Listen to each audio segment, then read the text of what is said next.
Hello everyone, this is Ethan the Dragon, and welcome back to another episode of Fire Emblem Heroes. So here we go, last match of the season for all the marbles. So we're at 13,300. So essentially, all we have to do, in giant quotes, all we have to do is win this match. Because even if we drop if we drop the maximum amount of units, I think I still get like 180 lift or something.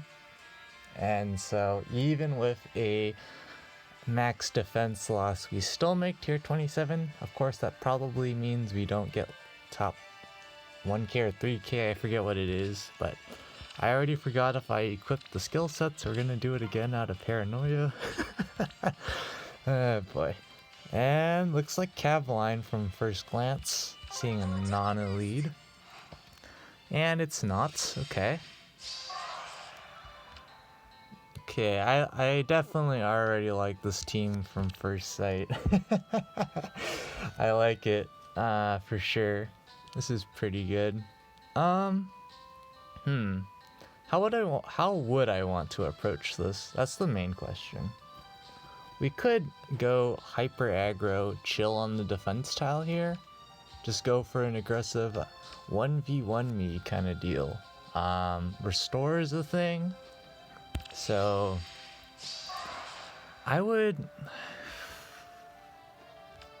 my guess would be she's going to restore forward onto YouTube demonetization. There's no rally, so there's that going for us.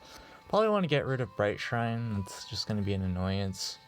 We could do something really greedy against YouTube demonetization here.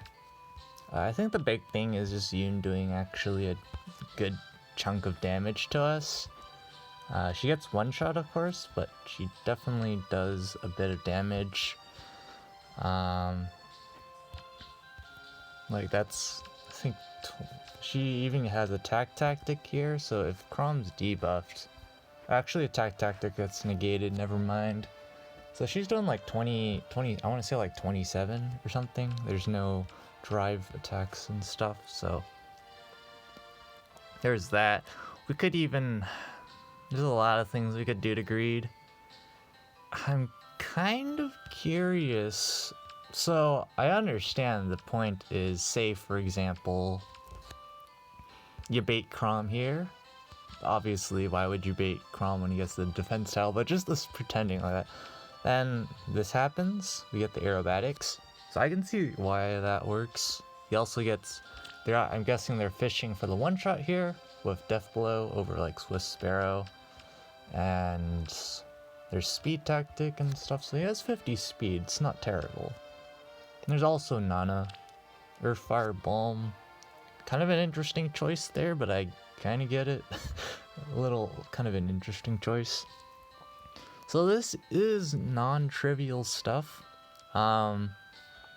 Because of the way they're arranged though, I think Nana's gonna do something like this. Which is gonna be a little weird, but that probably allows us to exploit this team. If I wanted to say which bullet trap's real, I would honestly say this one. That one just makes more sense to me. Of course that means... I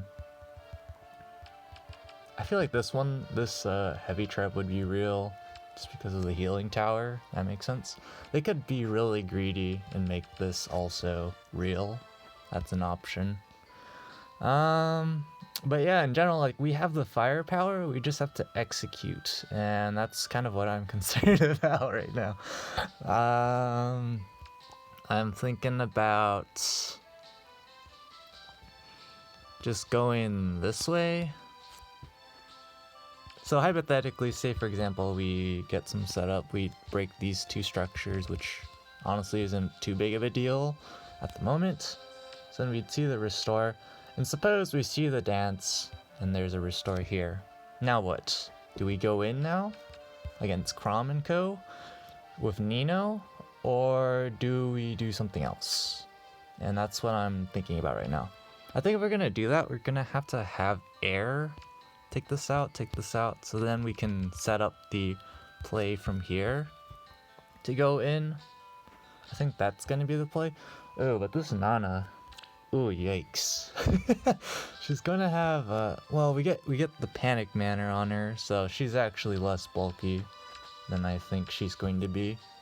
That's the plan. Let me see.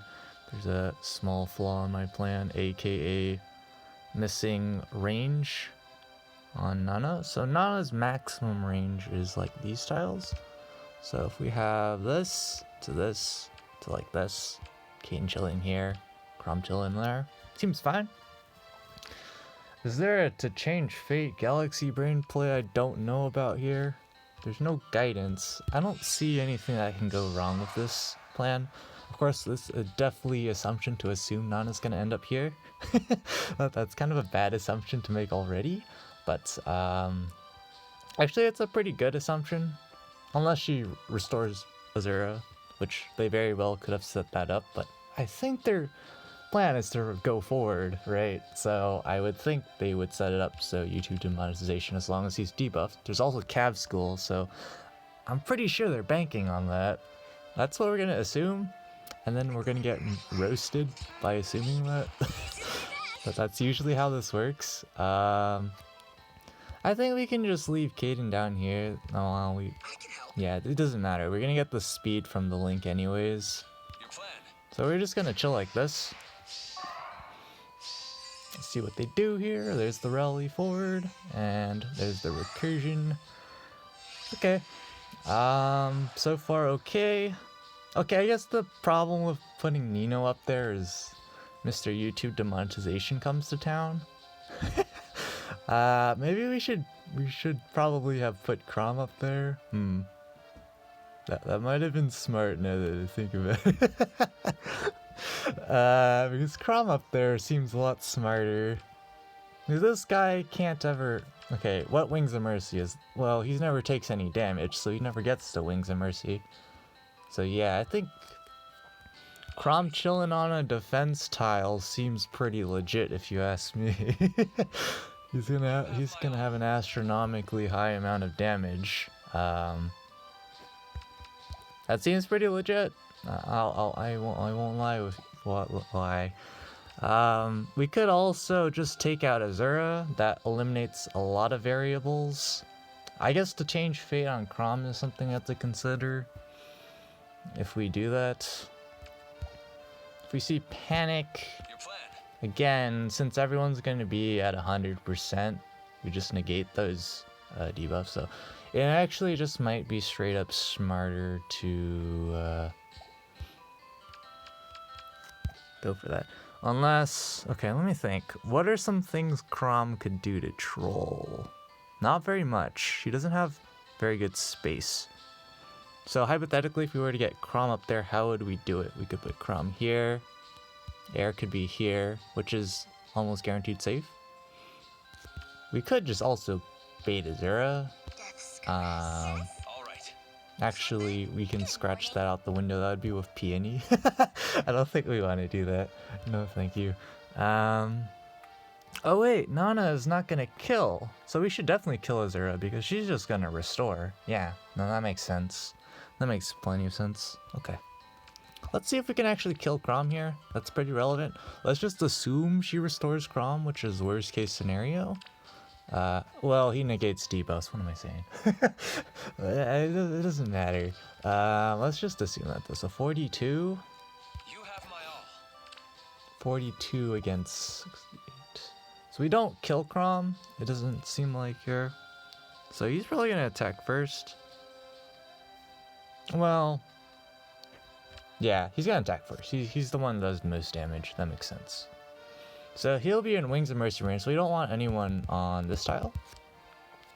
If I'm understanding this correctly. Okay. So we can put Crom here, put Air here, for example.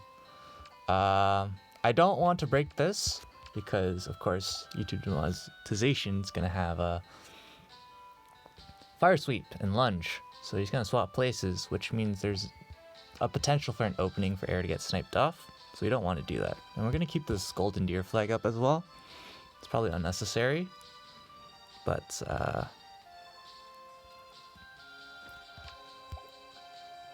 Yeah, this Sothis has Hardy Bearing, which we can technically use against them, though. Nino one-shotting Chrom. Who's technically speaking, if we just take out Azura, Restore's already happening. She's never going to attack Nino, I don't believe. If she does, that would be awkward. So I think we just go Chrom here. I'd find... I'm just doing the calcs in my head right now. I'm finding it pretty difficult for Chrom to die here. Unless he like misses the one shot on Yoon, which would be ridiculous. that I'll say as much. So yeah, so we'll put Chrom here. And then we can put Air up here, Dance, Repo if like Nino, I guess, I don't know. Let's do it. Yes. Ready. Actually, technically, we can just leave Kaden. No, let's not put anyone in range because if to change fate happens because Chrom can't do enough damage or something dumb like that, that would just be silly. Okay. So let's do this. And again, we're taking out Azura because I'm pretty sure Restore is going to happen there. Just going to repo Nino, although it's completely overkill. We don't need to do that. Yep, there's the Restore, and it was on Chrom, as expected. We don't kill, that's perfectly fine, because we're just going to potato here with Chrome Dome.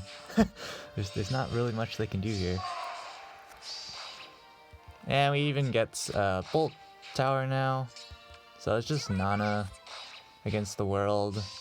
Not gonna do very well if attack res solo, so we should be fine as long as we execute properly. Good morning. And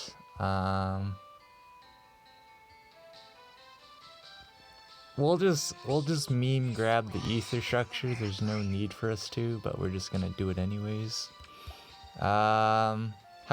And try to not activate the traps again from meme salt. Completely unnecessary. We don't need to do this at all. But if only this bolt trap wasn't here, then we could. We're just trolling at this point. What the heck, man? Ready. Yes. But yeah, very straightforward season this time around. We're just trolling at this point. We can guarantee she goes on the defense tile because that's just the preferred spot. So we can do this, and she doesn't have a miracle or anything, but Kaden just naturally doubles in kills here. So more SP for Kaden. Yeah, feels bad, man. Pretty straightforward season though. I did not find very many matches too difficult. We could have gotten a perfect season on offense if we didn't overthink that one match, but that's how it goes sometimes. I mean, it happens to the best of us, especially when you're brain dead. See, I think the funny part is I do these climbs to tier 27 when I'm brain dead, like working, you know, many hours during the day, every day, and then every reset. While I'm brain dead, I do ether raids, so it's like, But yeah, not too many difficult matchups this season. Chrom definitely carrying me in the red matchups though, and a lot of matchups in general. We did use them to solo carry, in giant quotes, a couple of the maps, or actually quite a few of them. Now that I think about it, that kind of helps to have Chrom at +10. You know, this extra stats definitely help. Plus speed's definitely nice. Stack with Peony as well. He's got some pretty decent speed at base with that kind of setup. And of course, with Rangreether, all those shrines and Diva chills and whatnot, he can just absorb them all, and as long as the enemy's at 100% HP, they don't matter. So that's also a nice thing about having him at +10 and whatnot. He's able to creep a lot of debuffs. But anyways, that's enough ranting. That's going to be it for this episode. Thanks for watching. As always, this is Ether Dragon, and hope to see you all next time. Bye.